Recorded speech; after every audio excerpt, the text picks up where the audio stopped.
Buenas tardes a todos y a todas, ciudadanos, ciudadanas de Madrid.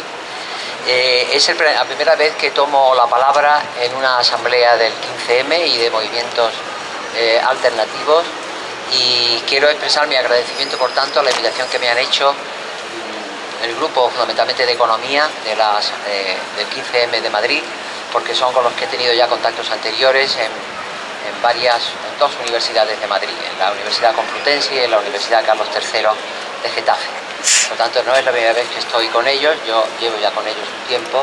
y hoy lo hago ya en la Puerta del Sol de una manera más directa y más en contacto directo con ustedes, que al final son los sujetos de la soberanía popular, según entiendo, en cualquier forma democrática que pueda concebirse. Por tanto, muchas gracias 15M, muchas gracias Democracia Real Ya, muchas gracias ATAC, muchas gracias a todos los movimientos alternativos que tienen como objetivo central de su planteamiento un nítido anticapitalismo sin el cual no podemos seguir avanzando para conseguir una sociedad más justa. Por tanto, ese es lo primero que hay que decir. En segundo lugar, afirmar que estáis creando, pero sobre todo estáis, que es los que estáis aquí, los que estáis apoyando esto, todos quienes estáis aquí, estamos creando una nueva cultura democrática. Una cultura democrática sin miedo, sin mediatizaciones, sin intervencionismo ni del poder financiero, ni del poder industrial, ni del poder mediático. Y por tanto, una cultura democrática más limpia, más nítida, más clara y que da mayor legitimidad al protagonismo de la ciudadanía ante las instituciones que representan el poder y que en definitiva ejercen el poder democrático. Por tanto, hay dos razones fundamentales para las cuales yo estoy aquí. En tercer lugar, yo quería exponer hoy una tesis central, para lo cual voy a exponer durante unos ciertos minutos lo que yo pienso de este tema, porque es el tema de la gravedad que tiene que hoy en la comunidad internacional puedan subsistir todavía espacios de los llamados paraísos fiscales. Luego explicaré en qué consisten sustancialmente, porque creo que son un espacio que es radicalmente enemigo de cualquier solución justa, igualitaria y libre de las sociedades democráticas y sobre todo de los países más pobres, África, América Latina, Sudeste Asiático, etcétera, etcétera. Por tanto,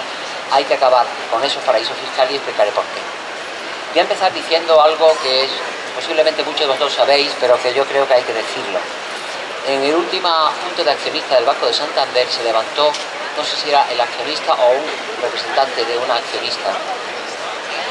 y dio los siguientes datos ante toda la mesa en la que estaba representado el Consejo de Administración del Banco de Santander.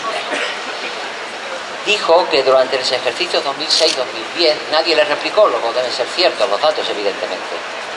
Durante los ejercicios 2006-2010, el grupo bancario tuvo beneficios por valor de 42.656 millones de euros. Y que los consejeros en dichos ejercicios fueron retribuidos por un valor de 1.200 millones de euros. Y que solo en el año 2010 habían obtenido un beneficio, esos consejeros, de 225 millones de euros.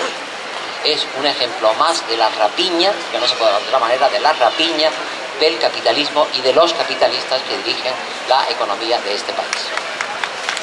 En segundo lugar, yo quería afirmar que hay un texto que yo creo que lo define todo, es un texto de Chomsky, nuestro amigo norteamericano,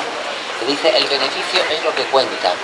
que encabezaba una serie de reflexiones de Noam Chomsky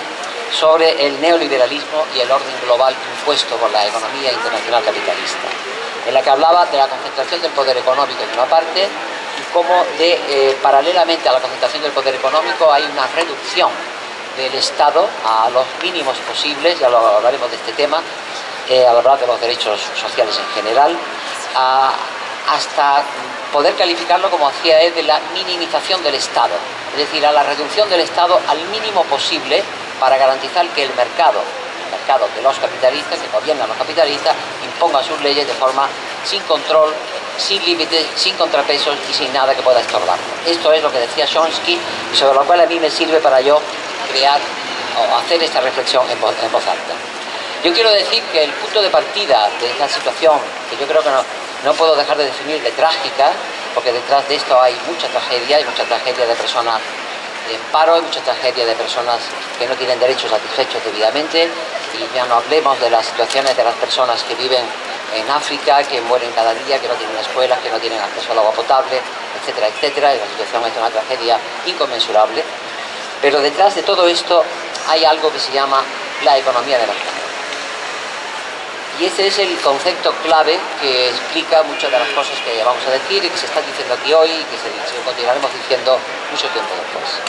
La economía de mercado, en efecto, es la economía del sistema capitalista que se reconoció incluso en la propia Constitución española del año 78 como el eje de todo el sistema económico español, economía de mercado. Tengo que decir, sin embargo, una cosa que yo creo que se olvida y hay que decirlo. La Constitución, que podrá ser criticada por muchos conceptos y razones, y es perfectamente respetable, y desde luego hay que criticar rotundamente la última reforma constitucional que se ha impuesto a la sociedad española al margen de la voluntad de los españoles, contra la voluntad de los españoles, diría yo, siguiendo los dictados de la señora Merkel y de toda la Unión Europea, más capitalista de toda la Unión Europea. Pues bien, en esa economía de mercado, sin embargo, había algunos límites, algunos contrapesos en la Constitución. Son muy breves, pero lo digo porque creo que quedan muy claros, que son los siguientes. Hablaba de la función social de la propiedad privada, en la medida en que debe servir al interés general. Hablaba de la subordinación de toda la riqueza al interés general o público de la sociedad en su conjunto.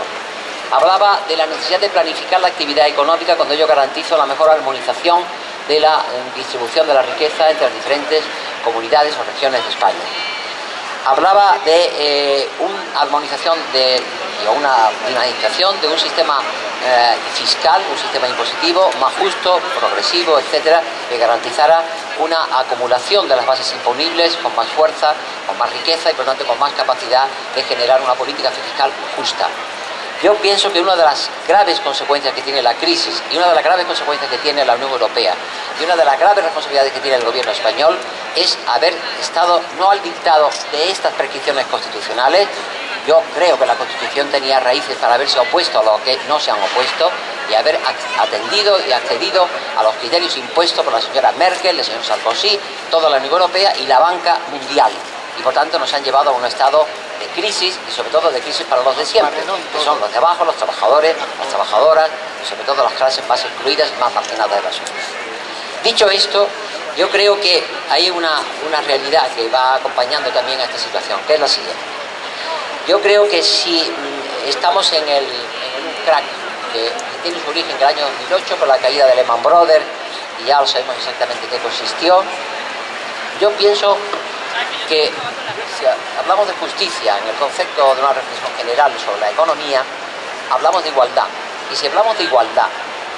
la situación es lo que yo describía antes muy someramente,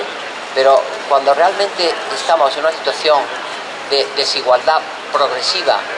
y constante, no solamente en los países democráticos occidentales, donde ya teóricamente habíamos adquirido lo que se llamaba un Estado social, sino que además hay los grandes países pobres de economías que llaman emergentes, la mayoría no emergen nunca porque no tienen capacidad para hacerlo. Yo pienso que